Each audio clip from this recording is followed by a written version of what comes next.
Hello ma'am ay ngasi do 16-hour intermittent fasting tawbane aduna as pung baro ngai bada yam wakre chaning ngakpagi ko lambado duita su phagani haibedamakta tawbane aduna mayam su weight loss thuna tawningba natraga diabetes normal yam thuna lakningba mina intermittent fasting je sungsoi soidana tawbiyo hakchang yam kana bane sugar thuna handabada su yam mateng pange aduna mayam makhata na video sibu phajana loiba phau yengbiyo aina kai chaba kai dawba haibeda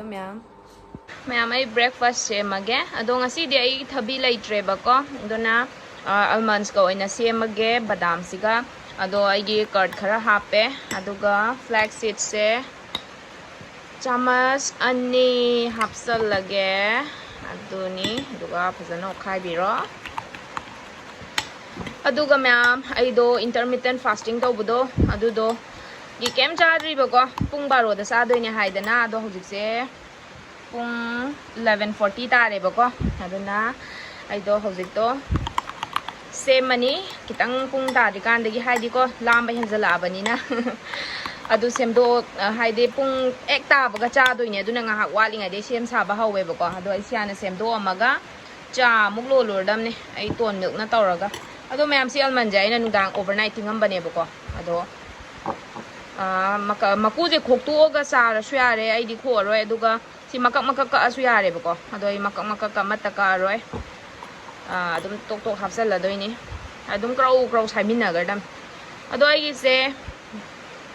15 ne ba ko 15 je loi hapsal lani bai di ado weight loss tawning ba mina di nuts kum je sum ba je tara de hen chaw nu ko dum calories yaw bane ba si da su ado ai gi di dum si su ka su kai de tranga char su adoi ta su ai weight to yam tu na handadra su ai tapna dum handa ja hange ba ko dun ai 15 jare ya di ma'am kaino 10 dang chaw weight loss tawning bai di sini si semaga thamamani ko ngakang thamamage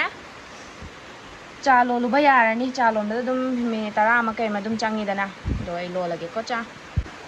ma'am cha lo lage ton milk na lo in do ne do ising cup ma cha du ni ko si ma happy lage aduga yam da bida ko ai di ton milk to ngata du su nang malle ba aduga sigi packet ma cha jim tang ai kitagi ni ko lo li se ma'am koi mama oi di thak piyo ga ya ba na te da sugar laite na ne adum sangom powder na thai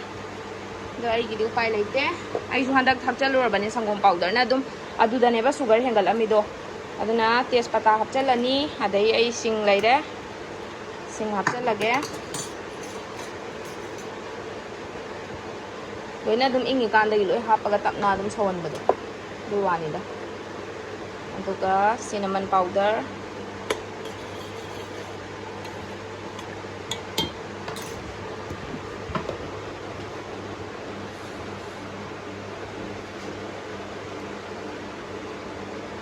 chamana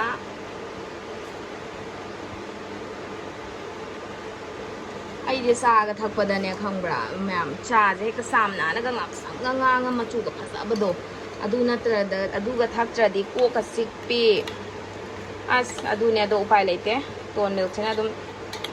honarani handak thak cha luk da bera ka gre adu ni ma'am si saurani adu ga dum ai breakfast cha bai timing chap charani ma'am breakfast semba loire ai se pung ta ba ngai ni minit mapan wale ha ba ai chap chana cha duine ha ba baro am nungai te aduna ngai rage ko hello ma'am welcome back to my channel ma'am ai pung baro ta ngai da wa bana dubu ising ma'am detox water green tea dum madi thak pani na ko adum khang ine phada ba yade no ma'am ai breakfast ne ko ba Germany yaure sini ko ada cha dubudi adum hore ningdin gi som khaure adum nyam thak chala roi aduga si de cha ra bina pik thalani haidi ai cha do ka ba chau bong ga thak ta yam penza de ba ko adum ma'am hu se pung baro cha chan thare ai cha ba haurage ai lam bana ngaure ma'am do ai yeru mama hale cha sal lage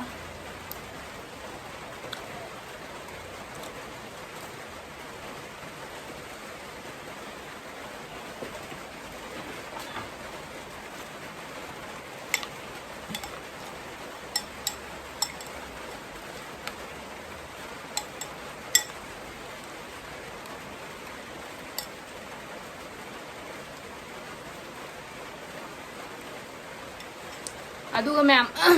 ꯑꯩꯒꯤ ꯇꯦꯁꯇꯣ ꯍꯌꯦꯡ ꯅꯠꯇ꯭ꯔꯒ ꯍꯪꯆꯤꯠ ꯑꯃꯨꯛ ꯇꯧꯔꯛꯑꯒꯦꯕꯀꯣ ꯑꯩꯒꯤ ꯀꯩꯅꯣꯗꯣ test ꯁ꯭ꯇ꯭ꯔꯤꯞꯁꯇꯣ ꯂꯣꯏꯈ꯭ꯔꯦꯕ ꯑꯗꯣ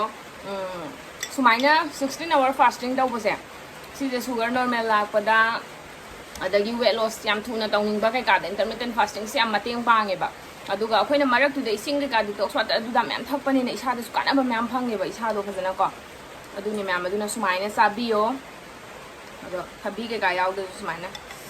almond badamga ꯆꯥꯕꯗꯣ ꯌꯥꯝ ꯍꯥꯎꯕꯅꯦ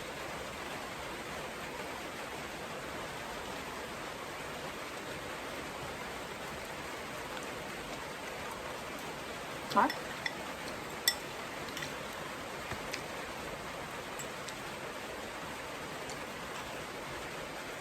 ꯋꯥ ꯉꯥꯡꯒꯦ ꯇꯧꯔꯤꯅꯦꯕ ꯑꯩ ꯍꯧꯖꯤꯛꯀꯤꯗꯣ ꯁꯥꯏꯌꯦꯗꯣ ꯀꯥꯎꯕ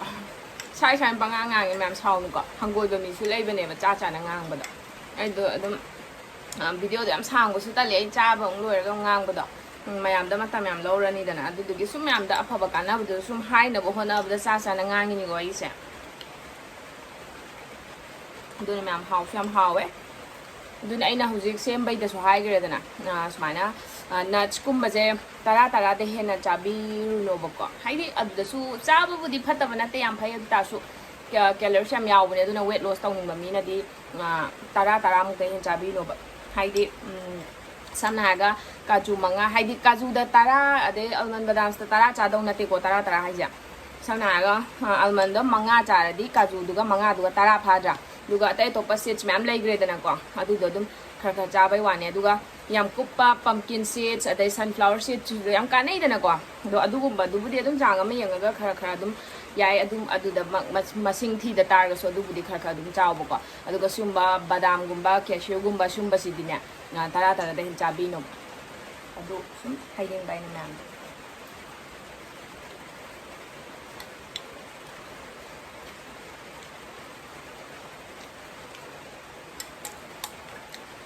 ꯑꯗꯨꯅ ꯀꯩꯁꯨ ꯋꯥꯗꯕꯅꯦ ꯉꯝꯅꯕ ꯍꯥꯏꯗꯤ ꯃꯔꯛꯇꯨꯗ ꯆꯥꯅꯤꯡ ꯊꯛꯅꯤꯡꯕ ꯃꯄꯪꯗꯣ ꯑꯗꯨꯗꯨꯅꯕꯨꯗꯤ ꯉꯥꯎꯕꯅꯦꯕꯀꯣ ꯆꯥꯅꯤꯡꯕꯅꯦꯕ ꯋꯥꯈꯜ ꯅꯨꯡꯈꯜ ꯂꯩꯕꯅꯦ ꯑꯗꯣ ꯑꯗꯨꯝ ꯄꯨꯡꯒ ꯇꯥꯅꯕ ꯊꯕꯛ ꯏꯟꯈꯥꯡ ꯇꯧꯊꯣꯛꯄꯤꯔꯒꯀꯣ ꯍꯥꯏꯗꯤ ꯑꯩꯈꯣꯏ ꯐꯗꯕ ꯌꯥꯗꯦ ꯋꯦꯠ ꯂꯣꯁ ꯇꯧꯗꯕ ꯌꯥꯗꯦꯒꯨꯝꯕ ꯈꯟ ꯇꯥꯔꯒꯗꯤ ꯈꯔꯁꯨ ꯈꯪꯕꯤ ꯇꯥꯔꯦꯗꯅ ꯑꯗꯨꯗꯨꯒ ꯍꯦꯛ ꯂꯣꯏꯕꯒ ꯑꯗꯨꯝ ꯁꯣꯝꯅ ꯑꯗꯨꯝ ꯁꯦꯝꯃ ꯆꯥꯊꯣꯛꯄꯤꯔꯣ ꯑꯗꯨꯗꯨꯒ ꯍꯦꯛꯇ ꯑꯩ ꯀꯨꯏꯅ ꯆꯥꯛ ꯃꯄꯪ ꯆꯥꯔꯨꯗ꯭ꯔꯕꯅꯦꯅ ꯌꯥꯝ ꯆꯥꯅꯤꯡꯕꯗꯣ ꯀꯩꯁꯨ ꯑꯣꯏꯗꯕꯅꯦꯕ ꯑꯩꯁꯨ ꯍꯧꯖꯤꯛ ꯑꯗꯨꯝ ꯇꯝ ꯆꯥꯏꯁꯤꯅꯦꯕꯀꯣ ꯃꯌꯥꯝꯒ ꯋꯥꯔꯤ ꯇꯧꯅ ꯑꯗꯨꯗꯨꯅ ꯃꯌꯥꯝ ꯀꯩꯁꯨ ꯋꯥꯕ ꯊꯕꯛ ꯅꯠꯇꯦ ꯑꯩꯗꯤ 36 hours ꯐꯥꯎ ꯇꯧꯔꯛꯑꯦ ꯑꯗꯨꯅ ꯃꯌꯥꯝ ꯃꯊꯪ ꯇꯧꯔꯛꯈꯤꯗꯣꯏꯅꯦ ꯑꯗꯣ 16 hours ꯑꯩ 1 week ꯅꯠꯇ꯭ꯔꯒ 5 days ꯇꯧꯔꯛꯀꯦꯕꯀꯣ ꯑꯗꯨꯒꯤ ꯃꯇꯨꯡꯗ ꯑꯃꯨꯛ 18 days 18 hours ꯇꯧꯔꯛꯈꯤꯒꯦꯀꯣ ꯃꯌꯥꯝ ꯑꯗꯨꯝ ꯐꯖꯅ ꯑꯗꯨꯝ ꯆꯠꯃꯤꯟꯅꯁꯦꯕ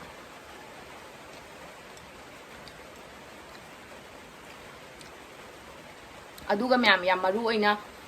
ꯄ꯭ꯔꯦꯒꯅꯦꯟꯒꯨꯝꯕ ꯑꯣꯏꯕ ꯑꯗꯨꯒꯨꯝꯕꯅꯗꯤ ꯐꯣꯂꯣ ꯇꯧꯔꯨꯅꯨꯗ ꯅꯠꯇ꯭ꯔꯥ ꯑꯗꯨꯒ ꯑꯩꯗꯤ ꯂꯩꯅꯥ ꯇꯤꯟꯅꯥ ꯑꯇꯣꯞꯄꯒ ꯃꯔꯤꯁꯨ ꯂꯩꯅꯖꯗꯦ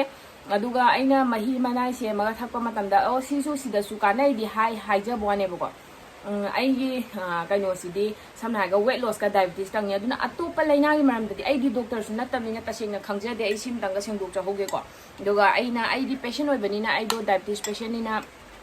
ꯗꯥꯏꯕꯦꯇꯤꯁꯀꯤ ꯃꯇꯥꯡꯒ ꯋꯦꯠ ꯂꯣꯁꯀꯤ ꯃꯇꯥꯡꯗꯪ ꯈꯪꯖꯩꯀꯣ ꯆꯥꯕ ꯊꯛꯄ ꯌꯥꯕꯁꯦ ꯑꯗꯨꯒ ꯑꯇꯩ ꯑꯇꯣꯞꯄꯩꯗꯤ ꯑꯩ ꯇꯁꯦꯡꯅ ꯈꯪꯖꯗꯦꯀꯣ ꯑꯩ ꯁꯤꯃꯗꯤ ꯍꯥꯏꯖꯍꯧꯒꯦꯀꯣ ꯚꯤꯗꯤꯑꯣꯁꯤꯗ ꯑꯗꯨꯝ ꯌꯥꯎꯔꯦ ꯑꯩ ꯌꯥꯝ ꯀꯤꯖꯩꯌꯦꯕ ꯍꯧꯖꯤꯛꯀꯥꯟꯁꯦ ꯋꯥ ꯉꯥꯡꯕ ꯃꯤꯉꯣꯟꯗ ꯍꯥꯏꯕ ꯃꯤꯉꯣꯟꯗ ꯇꯧ ꯍꯥꯏꯕꯁꯦ ꯌꯥꯝ ꯂꯨꯗ꯭ꯔꯅꯦ ꯑꯗꯨꯅ ꯌꯥꯝ ꯀꯤꯖꯩꯌꯦꯕ ꯑꯗꯨꯅ ꯄ꯭ꯔꯦꯒꯅꯦꯟꯒꯨꯝꯕ ꯑꯣꯏꯔꯗꯤ ꯀꯩꯁꯨ ꯇꯧꯔꯨꯅꯨ ꯑꯗꯨꯒ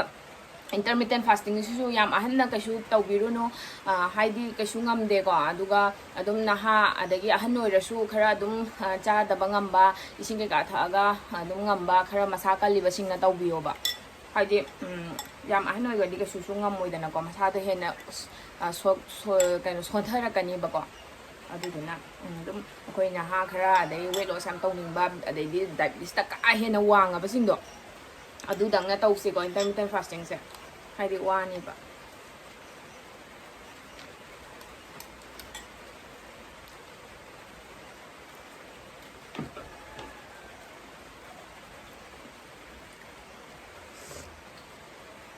ꯑꯗꯨꯅꯤ ꯃꯌꯥꯝ ꯑꯩꯁꯤ ꯆꯥꯊꯣꯛꯈꯤꯒꯦ ꯑꯗꯨꯒ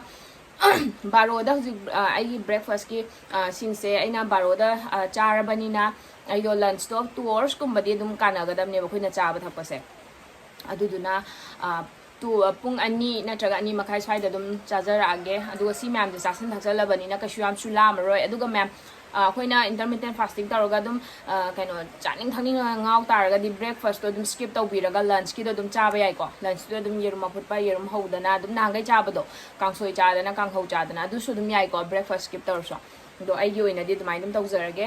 ꯍꯥꯏꯗꯤ evening snacks ꯀꯨꯝꯕꯗꯣ ꯊꯥꯗꯣꯛꯑꯒꯦꯕꯀꯣ ꯆꯥ ꯑꯃ ꯅꯠꯇ꯭ꯔꯒ green tea ꯑꯗꯨꯃꯥꯏꯅ ꯊꯛꯑꯒ ꯂꯣꯏꯁꯟꯗꯣꯏꯅꯦꯕ ꯑꯗꯨꯒ ꯅꯨꯡꯗꯥꯡꯒꯤ dinnerꯗꯨꯁꯨ ꯄꯨꯡ 9 ꯃꯃꯥꯡꯗ ꯆꯥꯗꯣꯏꯅꯤꯅ ꯉꯟꯅ ꯂꯣꯏꯁꯜꯂꯦꯗꯅꯀꯣ ꯑꯗꯨꯅ ꯆꯥꯅꯤꯡ ꯊꯛꯅꯤꯡꯕꯗꯣ ꯃꯔꯛꯇ ꯁꯦꯔꯥꯟ ꯇꯨꯔꯥꯟ ꯋꯥꯈꯜꯗ ꯂꯥꯛꯄ ꯍꯥꯏꯗꯤ ꯃꯄꯥꯟꯒꯤ ꯆꯥꯅꯤꯡꯉꯛꯄ ꯈꯣꯠꯂꯛꯄ ꯍꯥꯏꯁꯦ ꯇꯝ ꯉꯝꯗꯦꯗꯅ ꯑꯩꯈꯣꯏ ꯃꯤꯑꯣꯏꯕꯒꯤ ꯃꯨꯠꯁꯦꯀꯣ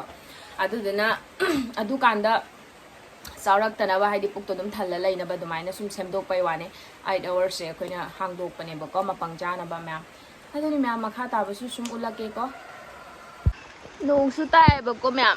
ꯑꯗꯣ ꯑꯩꯅ ꯃꯤꯊꯤ ꯃꯔꯨꯗꯣ ꯊꯛꯑ ꯂꯪꯖꯟꯕꯗꯨꯗꯤ ꯇꯣ ꯁꯤꯗꯁꯨ ꯃꯇꯣꯟ ꯆꯣꯡꯉꯛꯇ꯭ꯔꯥ ꯑꯩꯈꯣꯏꯗꯤ ꯀꯩꯅꯣ ꯌꯥꯝ ꯂꯩꯖꯗꯦꯕ ꯃꯐꯝꯁꯦ ꯌꯥꯝ ꯇꯥꯡꯉꯦ ꯁꯤꯒꯤꯁꯤꯅ ꯁꯤꯡ ꯄꯥꯝꯕꯤ ꯑꯃꯁꯨ ꯍꯧꯒꯠꯂꯛꯑꯦ ꯑꯗꯣ ꯁꯤ ꯍꯦꯛꯈꯤꯔꯣ ꯑꯩꯅ ꯌꯥꯝ ꯄꯥꯝꯖꯩꯕ ꯑꯗꯣ ꯁꯤ ꯃꯇꯣꯟꯁꯦ ꯑꯩꯅ ꯍꯧꯖꯤꯛ ꯏꯟꯖꯥꯡ ꯊꯣꯡꯕꯗꯅꯦ ꯑꯩꯁꯦ ꯅꯣꯡꯒ ꯆꯣꯠꯈꯩꯅꯦ ꯈꯤꯇꯪꯗ ꯑꯣꯏꯁꯨ ꯑꯩꯅ ꯌꯥꯝ ꯉꯧꯅꯤꯡꯉꯕ ꯍꯥꯏꯇꯥꯔꯦ ꯈꯤꯇꯪꯗꯣ ꯌꯥꯝ ꯅꯠꯇꯕꯤꯗ ꯑꯩ ꯍꯧꯔꯛꯄꯗꯣ ꯍꯔꯥꯎꯋꯦꯕꯀꯣ ꯑꯗꯣ ꯃꯌꯥꯝꯁꯨ ꯁꯨꯃꯥꯏꯅ ꯑꯗꯨꯝ ꯊꯛꯄ ꯂꯣꯏꯔꯒ ꯃꯐꯝ ꯆꯥꯕ ꯑꯃ ꯌꯦꯡꯉꯒ ꯑꯗꯨꯝ ꯇꯧꯕꯤꯌꯣ ꯑꯩꯁꯦ ꯃꯔꯥ ꯌꯥꯝ ꯄꯨꯔꯛꯑꯦ ꯌꯥꯝ ꯄꯥꯝꯃꯨꯏꯌꯦ ꯑꯗꯣ ꯃꯔꯥ ꯌꯥꯎꯁꯨ ꯀꯩꯁꯨ ꯀꯥꯏꯗꯦꯗꯀꯣ ꯌꯥꯝ ꯍꯧꯒꯠꯂꯛꯑꯅꯤꯕ ꯑꯩꯅ ꯈꯔ ꯐꯨꯛꯑꯒꯦ ꯑꯗꯣ ꯊꯥꯎ ꯉꯧꯕꯗ ꯃꯌꯥꯝ ꯅꯨꯡꯁꯤꯗꯅ ꯆꯥꯎꯕꯁꯨ ꯃꯄꯨꯡ ꯐꯥꯕ ꯅꯠꯇ꯭ꯔꯦ ꯑꯗꯣ ꯑꯩꯅ ꯁꯨꯝ ꯌꯥꯝ ꯆꯥꯅꯤꯡꯃꯟꯗꯅꯅꯦꯕꯀꯣ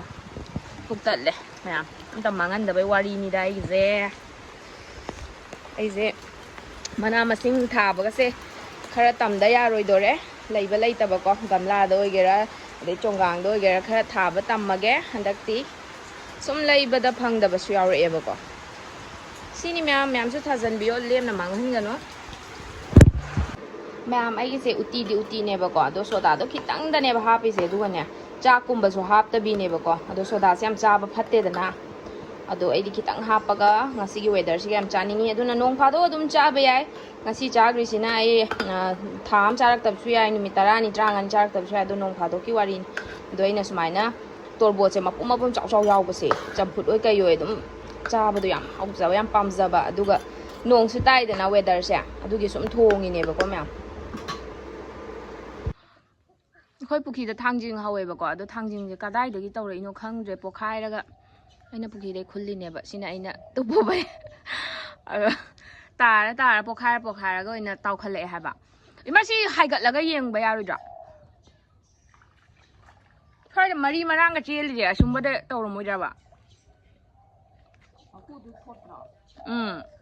हावे अइन चानिंगबा थांजिंगदुने मकु थोतक तौरगा मनुंगी याम यावबदो अंगौबा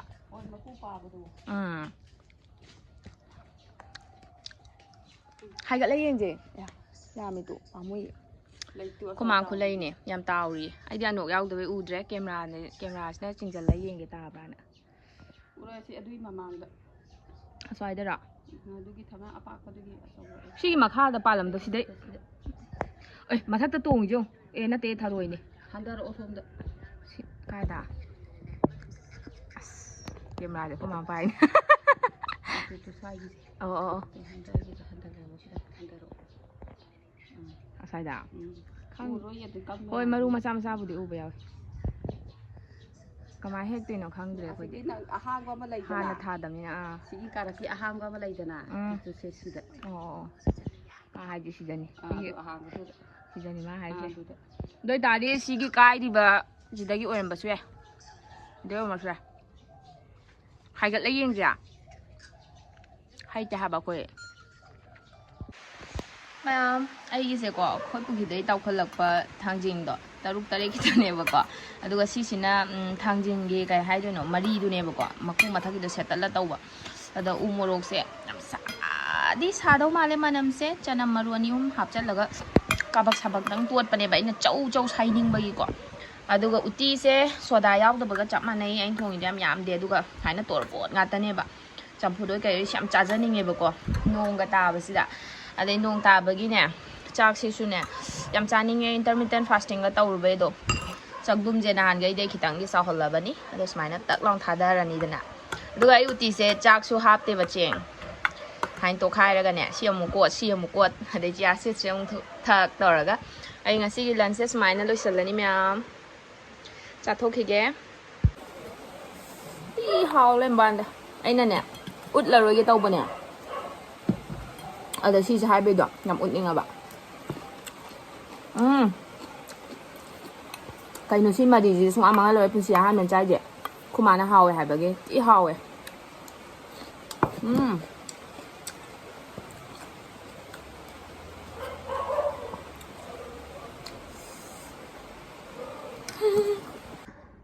ꯃꯌꯥꯝ ꯑꯩ ꯉꯁꯥꯏ ꯂꯟꯆꯀꯤ ꯎꯇꯤ ꯎꯠꯄꯗꯣ ꯑꯩ ꯑꯃꯨꯛꯀꯁꯨ ꯍꯥꯞꯊꯔ ꯆꯥꯏꯕꯀꯣ ꯈꯪꯗꯦ ꯍꯥꯎꯃꯟꯈꯤꯗꯅ ꯑꯗꯨꯒ ꯇꯨꯝꯁꯨ ꯇꯨꯝꯊꯣꯛꯎꯔꯦ ꯑꯗꯨꯅ ꯗꯤꯅꯔꯗꯣ ꯄꯨꯛ ꯑꯗꯨꯝ ꯊꯟꯒꯠ ꯂꯩꯔꯦ ꯎꯇꯤ ꯆꯥꯔꯨꯕꯒꯤ ꯑꯩꯅ ꯇꯣꯔꯕꯣꯠꯇꯣ ꯈꯜꯂ ꯃꯌꯥꯝ ꯆꯥꯁꯟꯈ꯭ꯔꯦꯕ ꯑꯗꯣ ꯗꯤꯅꯔꯁꯤꯗꯤ ꯁꯨꯃꯥꯏꯅ ꯌꯦꯔꯨꯝ ꯑꯃꯇꯪ ꯁꯤ ꯑꯐꯨꯠꯄꯁꯤꯒ ꯁꯤꯒꯤ ꯌꯦꯟꯗꯦꯝꯒ ꯆꯋꯥꯏꯒ ꯀꯥꯡꯁꯣꯏꯁꯦ ꯁꯤ ꯆꯥꯔꯒ ꯂꯣꯏꯁꯜꯂꯒꯦ ꯑꯗꯨꯒ ꯍꯌꯦꯡ ꯍꯣꯔꯦꯟ ꯇꯨꯝꯃꯝꯗꯥꯏꯗ ꯂꯣꯇꯁ ꯇꯤ ꯑꯃ ꯊꯛꯑꯅꯤ ꯑꯗꯨꯒ ꯒꯨꯗ ꯅꯥꯏꯠ ꯑꯣꯏꯔꯒꯦ ꯃꯌꯥꯝ